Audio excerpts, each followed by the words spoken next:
Hey guys, so in today's video, I want to talk about the DMT experience. What exactly is it that people see? What does it mean? And how can we better understand the constituents of the DMT psychedelic experience? Stay tuned.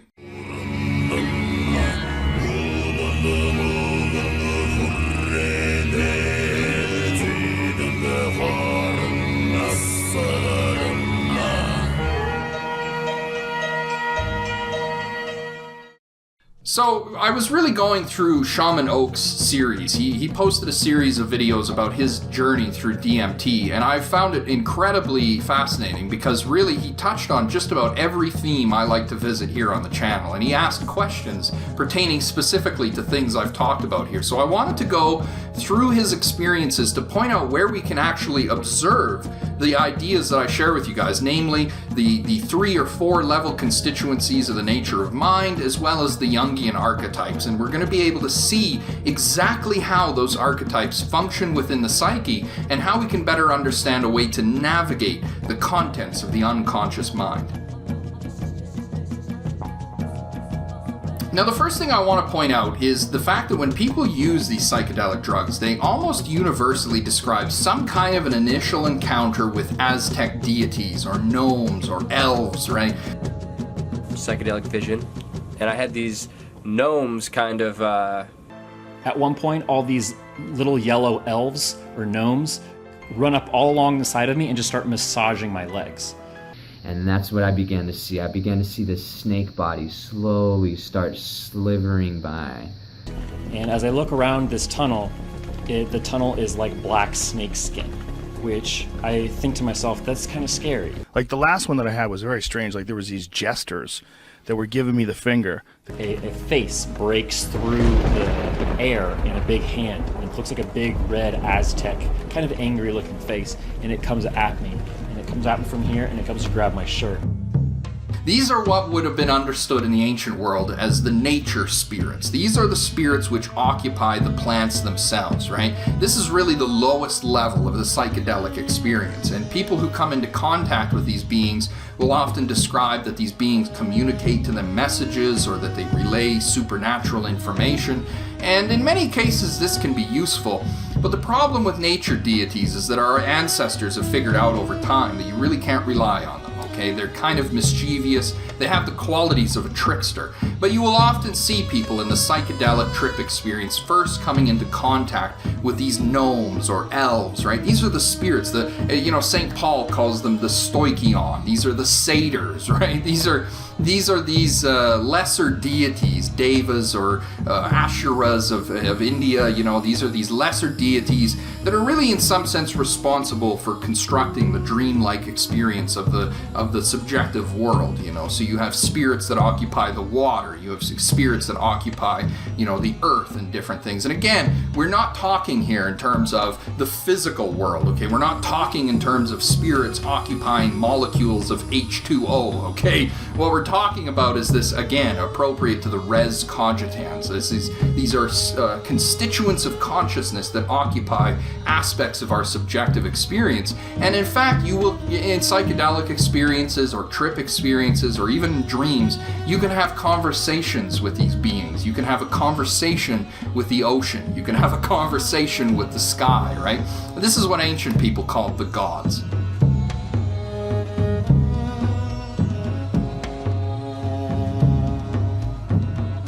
So from there, we go below the what I would call sort of the personal unconscious, and then we break into the deeper water. And this is described in Shaman Oak's testimony as soon as he comes in contact with the lady, as he calls her. Now this, is a textbook case of an encounter with what Carl Gustav Jung called the Anima archetype.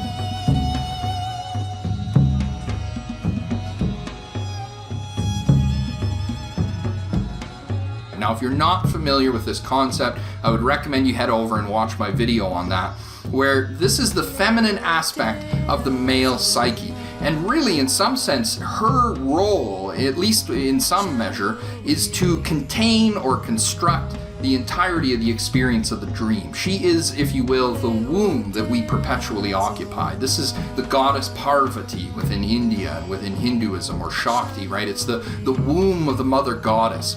And what she really is the feminine aspect of our own unconscious mind. Now again, if we were dealing with a woman's trip experience, the genders would be flipped, right? We would be talking about a male in the role of the animus rather than a woman.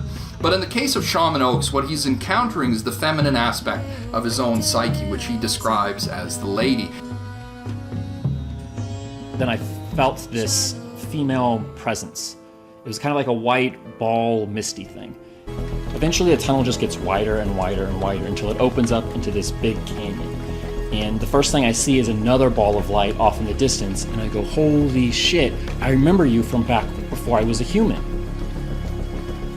It was awesome. It was this great reunion feeling. It felt very good. She was excited to see me, and I was excited to be with her.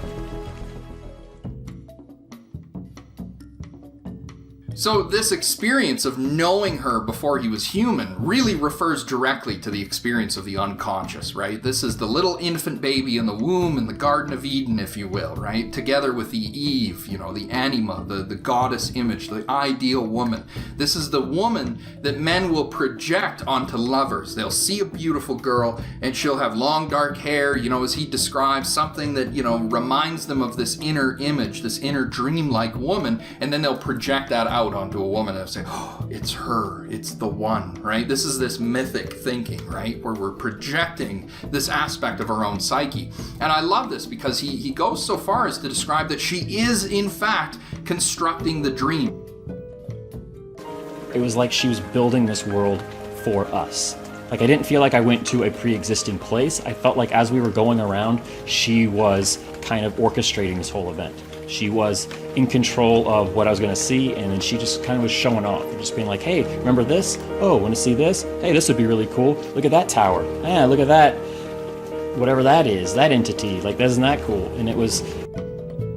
In Hinduism, this is Maya, the goddess Maya, illusion, right? She is the goddess, the womb of the goddess that we are occupying. This even comes through in the Bible in the form of wisdom, right? Wisdom is described as being with God in the beginning, and she's a kind of goddess, right? We wouldn't use that term in Christian tradition, but really, if you look at the text, that's basically what they're describing, is you have this profoundly powerful wisdom being, this feminine wisdom being, who is responsible for constructing the material world together with God.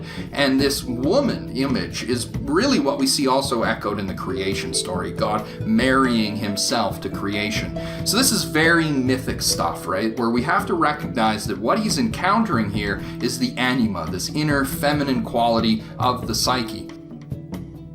But what really happens with the ego is that the ego, that's to say the I, recognizes this projection of the feminine, this projection of the sacred feminine, and its natural inclination is to cling, to grasp, and he even goes so far as to describe this. After my first two experiences, I couldn't stop thinking about the girl. All week long, it was all I could think about. I just wanted to get back to her. I wanted to see her again. I wanted to hang out with her again. Now, something you have to know about the spirit world is that attachment into the spirit world is like kryptonite to Superman. I mean, if you want to chase away spiritual anything, invest the spirit world with your attachments, right? This is what people are doing when they create idols, right? When they worship wood and stone, they're trying to capture and possess the god.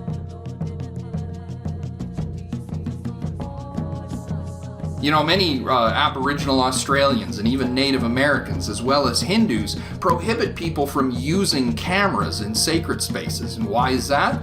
Because a camera is doing what? It's capturing something. It's a form of attachment. And spirits really have a strong aversion to this because it chokes out the life, right? It chokes out the dynamic experience of life where we're clinging to things we like. And a result of this is that we bring up what's called the shadow. The shadow archetype comes up, and in fact, Shaman Oaks encounters this immediately following his attachment to the anima projection. Immediately when I close my eyes, it's different.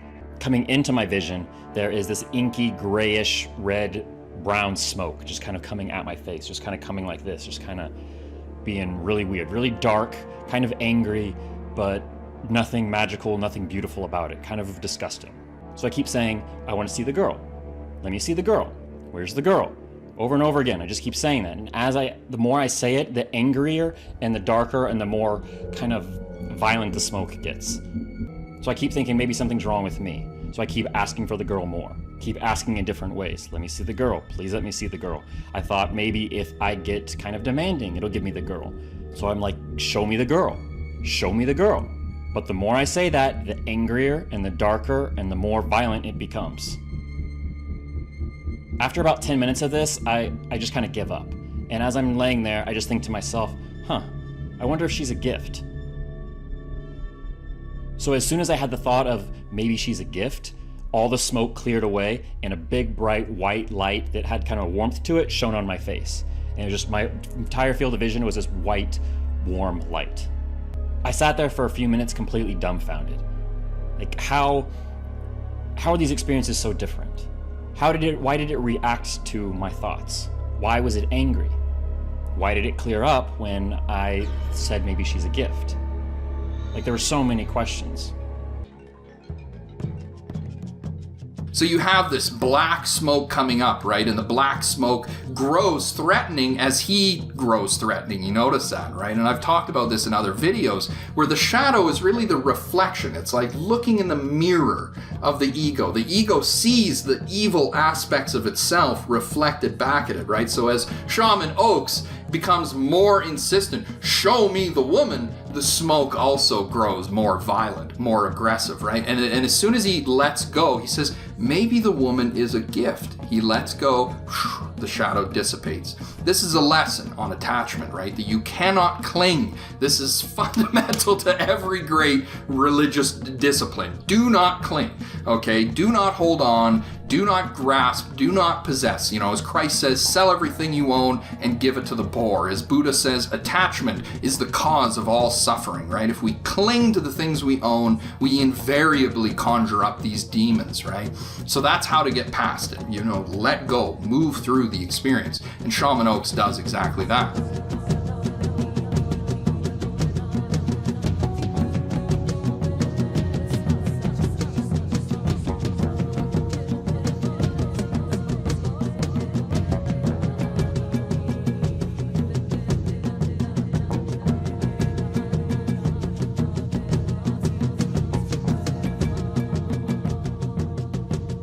So now this has all been, so far, I've been talking on the level of dreams, on the level of the sort of, we went from the personal unconscious into the upper levels of the collective unconscious, and now we're going to break through into even deeper waters. So we've encountered the anima, we've encountered the shadow, and now we're going to move deeper into the nature of mind, where in which one individual that Shaman Oaks was working with describes entering the void of dreamless sleep. Now, this is something that's really well defined within the Mandukya Upanishad, where it tells us that our res cogitans, this inner subjective reality of the mind, is made up of 4 distinct levels. On the highest level, we have our waking awareness experience. This is the experience that we're having right now. And then beneath that, you have the dream world, the spirit world. This is the next level below. But then still further below that is the void of dreamless sleep. And this is where we usually, when we go to bed at night, lose consciousness. We enter this space where in which we feel ourselves entirely content, entirely satisfied in the euphoric peace of the void, if you will. This is a vast open space, and you can navigate your way to this void, even within your dreams, without the help of psychedelic drugs, right? I've been there just through lucid dreaming. You know, you come into this space, and in some sense, I almost perceive this to be the 4th dimension. And I know that sounds a little out there, but the thing is that many people report when they enter this void of dreamless sleep, they see time stretched out as if it's just another spatial dimension. He said as soon as he closed his eyes, he was pulled up outside of his body, up above the world. And he said he was just kind of in this black void. He just said it kind of felt like a train track, or it kind of felt like he was on some sort of moving thing, and he just started moving. And then he starts kind of going around, and he goes, all of a sudden he got dropped down 5 years into the future. He's looking through his eyes 5 years into the future. And then he's sitting there looking at the world, and then it pulls him out. And then he goes again, 5 years more into the future. And it just kept doing that. It would show every 5 or 10 years, he would go and then get dropped into his body, look around. One time he said he even saw himself with 2 teenagers and a wife. He said they were at a kitchen counter, and he said it was before something big. He couldn't really understand what it was. It might have been like a graduation or some sort of family outing that they were about to go on, but he saw his 2 children. He currently he's dating someone, he's not married, he doesn't have kids. Then pull him up into the blackness, start going again, then dropped back down. And he kept doing it over and over and over again until one time he realized he's laying down and he realized this is death. As soon as he died, as soon as he closed his eyes on that trip, he felt like he got pulled up around again. He was back in the original blackness, what he called kind of like a waiting room. He was just a black void of nothing. And I started to float into this empty space, the void that I had seen in my dream. I suddenly recognized that there is this trail of kind of a phenomena, the shapes or this kind of shape that stretches out behind this sphere, and I immediately recognized this sphere as the dream of my mind. This was the sphere that I had been living in since the day I was born. This was the dream of my life. And this long string of light and colors that stretched out behind it were all the causes and conditions that had led up to that dream. It was as if I was seeing the dimension of time stretched out in front of me. Another word for a fourth-dimensional shape, coined by author and futurist Bruce Sterling, is a spime. With my Imagining the 10th Dimension project, I ask people to visualize themselves in the 4th dimension as a long, undulating snake, which is a way to think about the data set that represents a person's length or duration within the 4th dimension. Let's imagine that we are perfectly flat. I mean absolutely flat. And that we live, appropriately enough, in a flatland. We have width and length, but no height at all. Now, these little cutouts have some little height, but let's ignore that. Let's imagine that these are absolutely flat. Hello, says the 3-dimensional creature. How are you? I am a visitor from the 3rd dimension. Well, the poor square looks around his closed house, sees no one there, and what's more, has witnessed a greeting coming from his insides, a voice from within. He surely is getting a little worried about his sanity. The 3-dimensional creature is unhappy about being considered a psychological aberration, and so he descends to actually enter flatland. Now, a 3-dimensional creature exists in flatland only partially. Only a plane, a cross-section through him can be seen. So the square, as time goes on, sees a set of objects mysteriously appear from nowhere and inside a closed room and change their shape dramatically. His only conclusion could be that he's gone bonkers. Well, the apple might be a little annoyed at this conclusion, and so, not such a friendly gesture from dimension to dimension, makes a contact with the square from below and sends our flat creature fluttering and spinning above flatland.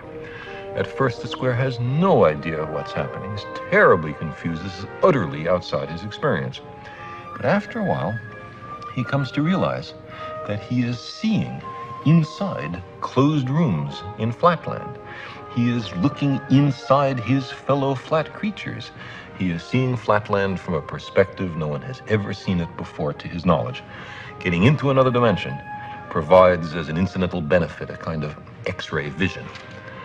Now our flat creature slowly descends to the surface, and his friends rush up to see him. From their point of view, he has mysteriously appeared from nowhere. He hasn't walked from somewhere else. He's come from some other place.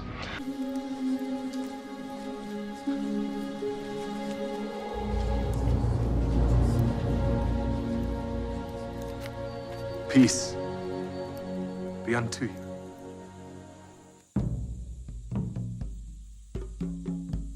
Right? This echoes my own experience, because when I lifted up out of the dream, I actually saw the dream of my life as if it were only a sphere floating in the void. And then out behind that sphere, I saw time stretched out through space as if it were another spatial dimension. So really, this is what scientists, mathematicians are talking about when they speak of the fourth dimension. The fourth dimension is not something out there. It's something that's in here. It's in consciousness itself. And the further you go into yourself, you can actually break out into this void, and then you can perceive time stretched out as if it's a long undulating snake, and you can drop in at different points, right? When I actually had my near-death experience, I perceived this long undulating snake, and there were narrow points in the snake, and I couldn't tell if those points were moments where in which I had died or if those were moments where in which I had fallen asleep. But I also recognized at that time that there was really no distinction. The death really is just like falling asleep, where in which you come into this void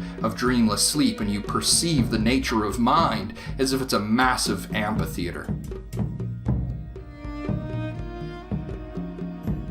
In fact, Buddhists, they say that this fundamental emptiness of the mind is the fundamental basis of reality, really, where, you know, the emptiness of mind is the environment where in which all phenomena arise. So you can actually, and you'll hear people talk about this, they will have an experience where they'll be standing in this void, and then all of a sudden a dream will emerge right out of space, right? And so the Buddhists tell us that that's how we should see even our waking life, as little more than a dream that simply comes up out of the void of dreamless sleep, out of this vast emptiness of mind.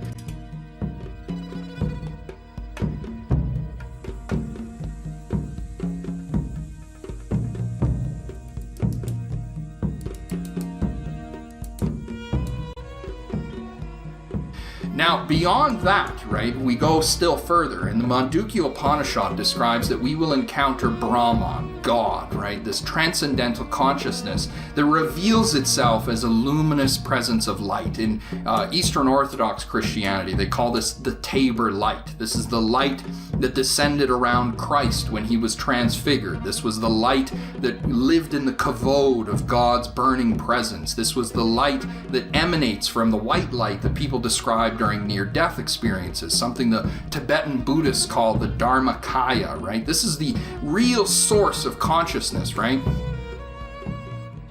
So we're going on this kind of cool exploration, and she then passes me off to what feels like a bigger, grander, bigger being. And it had a male presence, and it felt like God. I have no really other way to describe it, is that it felt like a God. It felt like the God, a God, just some very, very more powerful being than her. Even though she's crazy powerful, it like dwarfed her. This was like an all-encompassing feeling of power and might.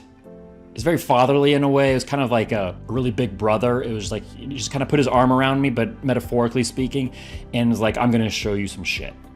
So he starts showing me things. The only thing that I do remember from this part is that he showed me like this is where souls go when you die. And I remember it being this massive white room that kind of went on forever in all directions. And there was nothing really to it except that it was just big and white and empty and went on for forever. I didn't see any other souls, I didn't see other beings, but I did get the impression of this is where souls go when you die. And when people die, they're pulled back to that light. In fact, a good friend of mine, Jared, he had a dream where in which he saw this light, and there were like little lines of light emanating from it, and it connected to the back of each person's head. And he said that the spirits explained to him, or God explained to him in the dream, that essentially when a person dies, it's like this light gets unplugged and goes back to the source. And that's exactly what Shaman Oaks describes. He says that this is the place where people go when they die. But what I found really interesting is that he describes coming into the light, but still remaining separate from the light. And an essential thing to understand is that within great traditions, within all great spiritual traditions, the goal of the mystic is to achieve union with that light. But the only way that you can achieve union with that light is to lose everything. You have to completely let go of everything you've ever loved, everything you've ever held on to for the entirety of your life. And it literally felt like I was dying. I shit you not, like everything that was full of love and full of life turned into the fact that it was gone and that I am dying. That not like I didn't even know what I was though. Like that's the fucking crazy thing is it was a dissolution of the self. I did not know. I didn't have any connection to who I was as a human who was once an athlete, who was this and that, did this and that, you know. All of that was gone. And when you come into that experience of union with the light, it's a moment of timelessness. In fact, this is what I think the Anima was referring to when she said, She just goes, what is time if you've already lived through multiple eternities? And I was like, what? And I was like, where? I had no concept of multiple eternities. Like, I can barely think of an eternity, but it made total sense when she said it. what is time when you lived through multiple eternities? She's not talking about living through multiple spans of a very long time. What she's talking about is when a person dies, they come into union with that white light, and it's a moment of timelessness. It's a moment of eternity. There is no time in that light. And I'm not speaking merely from conjecture. I've been there, and when you come into it, you're so satisfied in the presence of that light that you yearn to become the light, and you come into a condition of timelessness. It's an eternity that's in a single moment, right? I remember coming into it, and I remember thinking, I don't want to just feel this feeling, I want to be this feeling. And I just went into the light, and I was the light. And there was no, I don't even know how to describe what had happened in there. It was as if I was conscious but not conscious. It was a moment that was without any definition. I can't tell you how long I was in there. I could have been in there for a minute or 1,000 years. I have no idea. There was no sense of space in that feeling.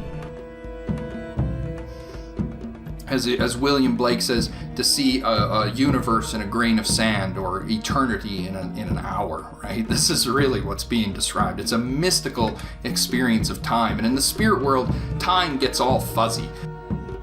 In fact, this is really what people suffer through if they're going to go to hell, right? When we talk about hell is a situation in which someone is clinging to their memories of their life and rejecting union with the light. They're saying, I will not go to the light, right? I will not accept union with the light. And this is the condition of hell. The Catechism of the Catholic Church says it explicitly. It says, hell is eternal separation from God. You are refusing to let go of your life and to accept union with that light. And in that light is the satisfaction of all of our deepest longings. It's also important to point out there are no words, there's no talking. If you have a thought, you can send it to someone, they hear it, and they can send thoughts to you and you hear it. And it's really hard to describe, but just know that there wasn't talking, because we were just these balls of energy that were exchanging thoughts back and forth. And he floated up in front of me, and he says, you're not permitted to be here. The strangest thing, because he was not speaking to me using words. It was the same kind of he would communicate a feeling to me, and my own mind would animate those feelings with words. It was as if the communication was through intuition, it was through feeling, and then my own mind would create the English language in my head that these feelings would represent. And he says to me like this, he says, you're not permitted to be here. Because it wasn't even using words, really. It spoke to me through feelings and through emotions and through telepathy, through the voice in my own head, basically. But it wasn't my voice. It's really weird, and it's really hard to explain.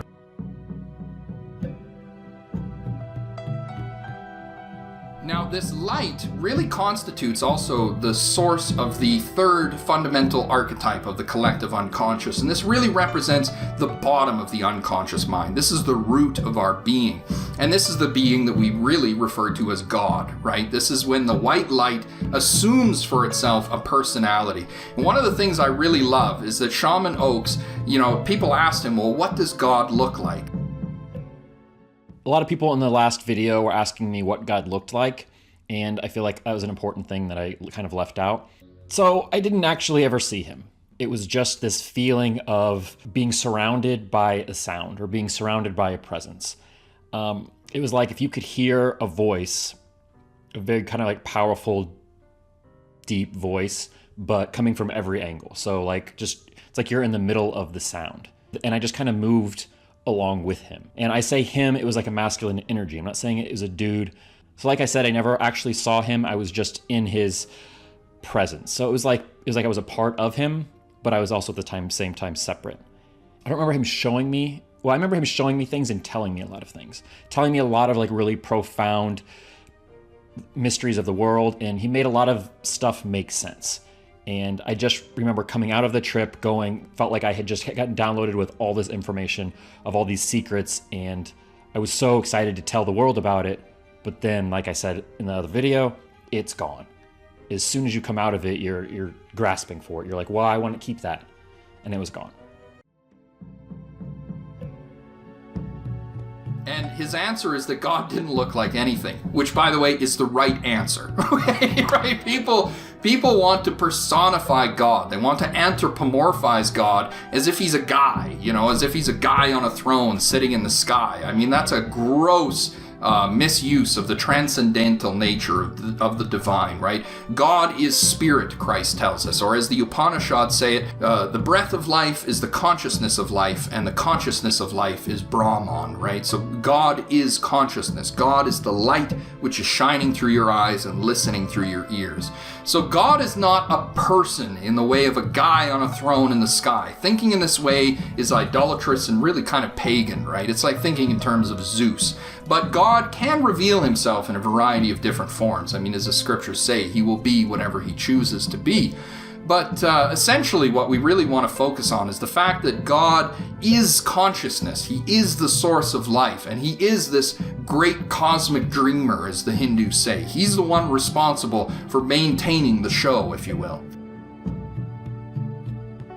And so that's really what Shaman Oaks comes into, right? Is he comes into an encounter with this being and then recognizes it to be vastly superior to the anima. That's to say Parvati, or this wisdom figure, right? Also, you could talk about Prajna Paramita within Buddhism, right? There are many different feminine forms that this kind of anima goddess image will take. I mean, even some people have went so far as to associate it with the Virgin Mary within Catholic Christianity, right? It's this feminine energy. But keep in mind that if you're dealing with somebody who's having a psychological experience or a psychedelic experience of the opposite gender, they will encounter this white light traditionally as a feminine form, right? They'll experience God as mother. And this is something that is conducive to the fact that the self archetype will always assume the same gender as the seer. I had a near-death experience, and now I was in a state of mind that was like trance, and I was very young and more flexible, I think, you are when you're young. When I realized that I would die, I instantly accepted the fact with utter calm and lay down in the snow to wait for death to happen. I was like hypnotized, and I don't know how much time went by, but suddenly I stopped feeling the cold. The whiteness around me was suddenly replaced by a kind of white crystal light, and everything became utterly bright. And there was this sense of being welcomed back to my true home by beings who loved me. And greater than all of these beings was one who was pure light, and I perceived it as a woman. She was holding me, nurturing me, loving me, like the love of a mother, only 1,000 times stronger, because there were none of those expectations and needs that a human mother would have. Right? The reason we think of God as Father within our Western traditions of Christianity is because, for the most part, it was men who were going out and having these mystical experiences, right? Whereas women will often come into these experiences and they'll experience the white light as a feminine presence. But it differs. I mean, these things are ambiguous, and sometimes if the person has a particular religious orientation, let's say a devout Christian, they'll experience God as the masculine because that's what they've been told to believe, and the divine is just sort of reaching out and extending itself to assume a form that will be recognizable to the person who is approaching. What I also want to touch on is when people are going into this experience, they have a direct encounter with this res cogitans, with this inner dream reality, right? And this is really what Shaman Oaks describes, right? He says he sees the walls vibrating, right? And everything starts coming apart.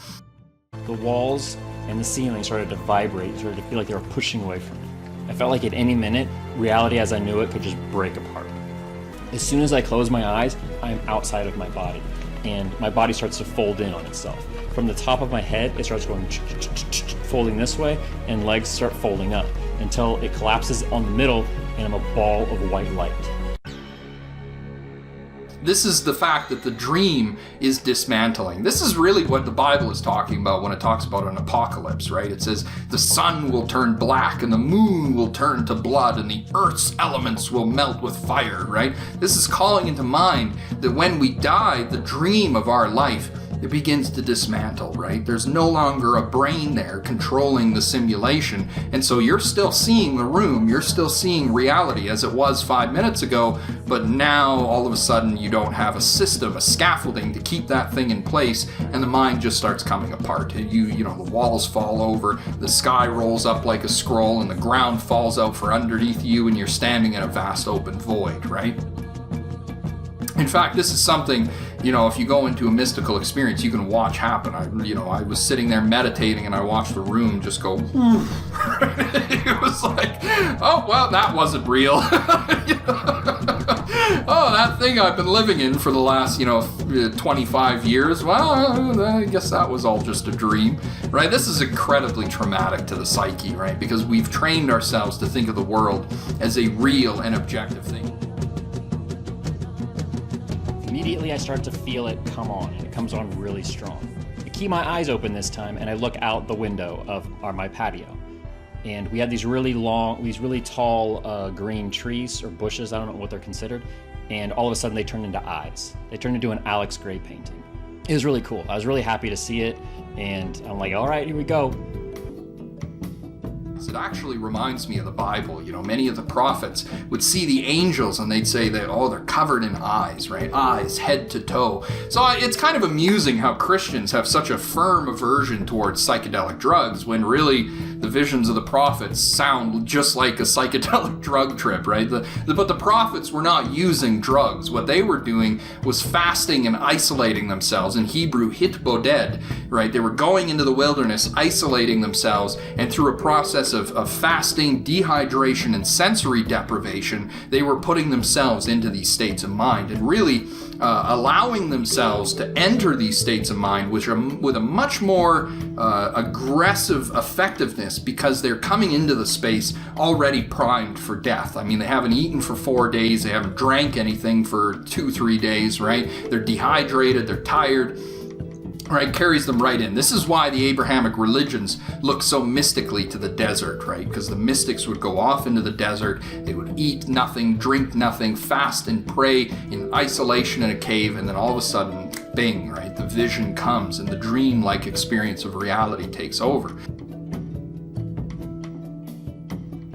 So I hope this really helps you guys. I mean, I know a lot of people are exploring DMT, and I want to make it clear that this video is not encouraging psychedelic drug use. I mean, you can have these experiences in other ways, through prayer, through chant, through meditation. It's just going to take a lot more work. But the important thing is that you're going to be able to retain what it is you learned, right? And this is a fundamental critique I have against people who use psychedelics as if it's a religious method. And I know he showed me some other things, he taught me some things that were very life-changing and awesome and amazing. But as you've maybe heard from other people that have DMT, is that sometimes as soon as the trip ends, it goes away. And this was one of those trips. And I remember coming out of the trip, and you should have seen me. I was just like, oh my God, guys, you don't understand. But it's like either your mind blocks it or they block it. I'm not sure how it works, but off the walls afterwards going, oh my God, guys, you don't understand. You don't understand what I just saw. Oh my God, this is so fucking life-changing. This is amazing. I can't. And then they would ask me, so what happened? And I'd be like, I don't know, but it was awesome. Jared and I have talked about this, and, it's essentially the idea of psychedelics is like bungee jumping your way into truth, right? You start up in the material world, you dive down, your head's soaked with the truth, and then woof, you're rocketed back up, but by the time you arrive, you've basically vomited everything you've learned down. You haven't kept any of it, right? And that's large in part due to the fact that many of the things people encounter in these experiences are too traumatic for the psyche. It's too much truth for the psyche to take at one time, right? The psyche has to be waded into spiritual truth, because if you get it all at once, in the case of a psychedelic experience or in the case of dying prematurely, the psyche can't handle it. It's just too much all at once. And so this is why religious methods are so key, because through prayer, through listening to our dreams, through inducing trance-like states of mind, through, going into these religious methods and religious experiences and functioning through religious states of mind while we're awake and moving through life, we slowly bring ourselves into the awareness of these things. Like in my case, I practiced Buddhism for 3 years and Catholic Christianity quite devoutly for probably 10 years prior to ever having any kind of a significant experience, and the result of which was that I remember everything I experienced. I retained every constituent of the experience I had, and it was because my psyche had been prepared. I had been prepared. But let me tell you something, when I had that experience of awakening, for about 2 weeks, I was a mess. My brain was just like, oh my God, what do I do with this? It was too much. It was just too much. I found it difficult at times to even function in a logical, rational, normal way, because I was interacting at times with the world as if it was more like a dream. I would think about something and then suddenly it would be written on someone's t-shirt. Or I would, say, man, I would enjoy this, and then it'd be there. And it was unbelievable, where it was like, you're looking at the world and you're thinking, this isn't real anymore. This is, because the feeling of real is predicated on the experience you're having being separate from you, right? But when you come into these mystical experiences, suddenly it feels like even physical things are subjective to your will. You can think something and bing, there it is. And this is really where religion is key, where we have to work with our mind, right? We have to work with our mind. We have to learn how to control our thoughts, control our feelings, so that when we're left exclusively with the nature of mind at the moment of death, right, we're no longer going to seek consolation, from physical reality. We're going to be able to control our thoughts, control our emotions, and dictate to the mind precisely what it is that we want to be perceiving. And this is done in cooperation with God. It's not something that the ego can come into and say, well, I want to see this, right? It's a letting go, and it's a resignation over to the experience, while at the same time maintaining composure, right? It's one way to think of it. Imagine crossing your legs in meditation posture, closing your eyes, having a very disciplined posture, and then somebody dumping you off of an airplane, right? So you are at one moment in complete control of what it is that you control, whereas on the other hand, you are completely resigned to what is happening around you. You're just and drop, right? And that's really where we find true power in terms of religious methods that give us this anchor where we can sink in and boom, right? You go into the nature of mind and you're not moved, right? The Buddha, before his enlightenment, Mara comes and the Buddha hallucinates all these demons with arrows, and they're going to kill him, and the arrows go flying and then they turn into rose petals, right? Because the Buddha is, right? Christ on the cross cries out and says, Father, forgive them. They know not what they do. I mean, this is, you're centered, right? You're not moved by fear or desire. You have got that peace within yourself, and that's a rock, right? Nothing is going to move that. No demon is going to frighten you, and no naked woman is going to seduce you, right? This is enlightenment. This is moving into that space.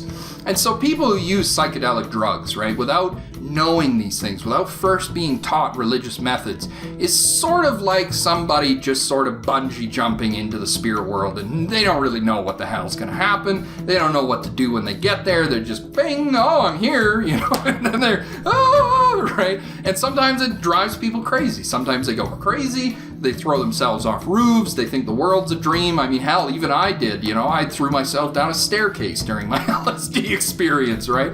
I became so convinced the world was a dream, and down I went right onto the floor, right?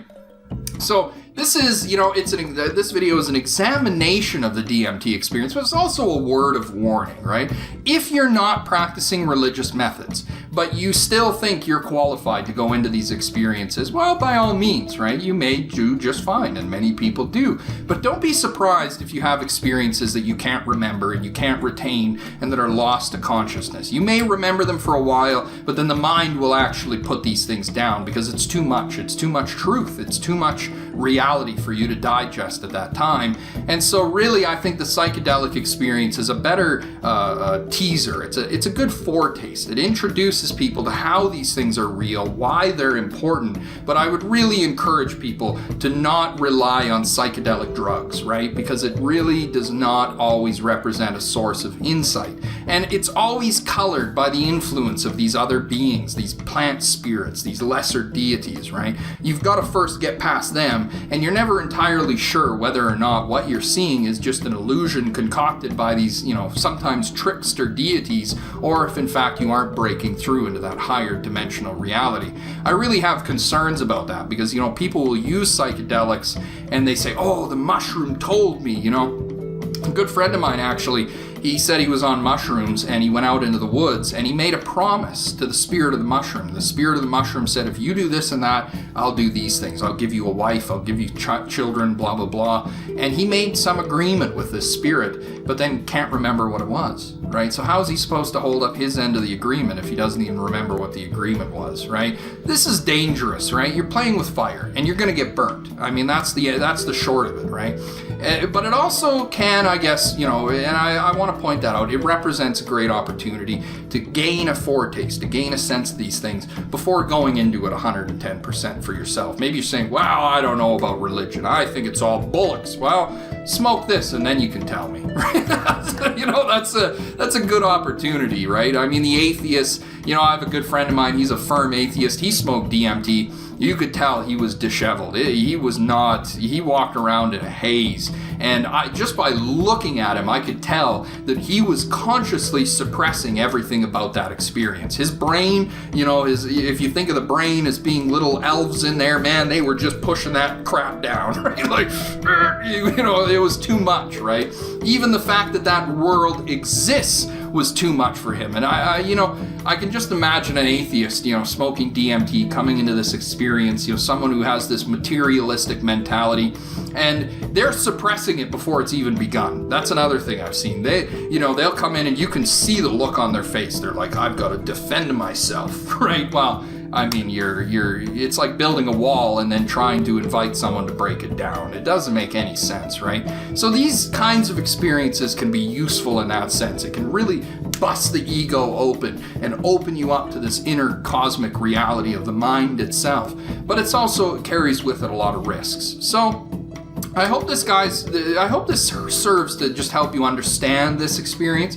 I hope it resonates, and if you guys have had experiences where all of a sudden this makes sense because of some of the things I've had to say, then I'd encourage you to post it down in the comments. And if you've had an extraordinary experience, I'd love to hear about it. You can email me, let me know what it is you've experienced. I'd love to hear about it because I like to share these testimonies, right? And I like to use them in such a way as to encourage people to embrace a spiritual life, a genuine spiritual life, not just sitting there smoking drugs and going, whoa, no, man, there's a real tangible thing that needs to be done here, right? We need to function through ethics. We need to function through morality. We need to listen to our dreams. We need to pray. We need to meditate. We need to do these things, right?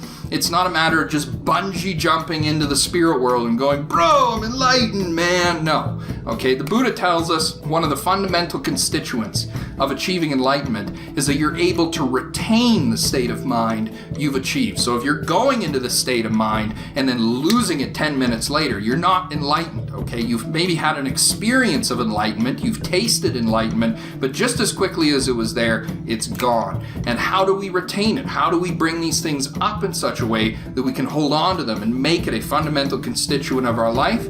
religious methods, discipline, training, praying, meditating, practicing morality, functioning through compassion. These are the things which make a lasting impact on our experience of this subjective reality, and it dictates what kind of an experience we're going to have when we die.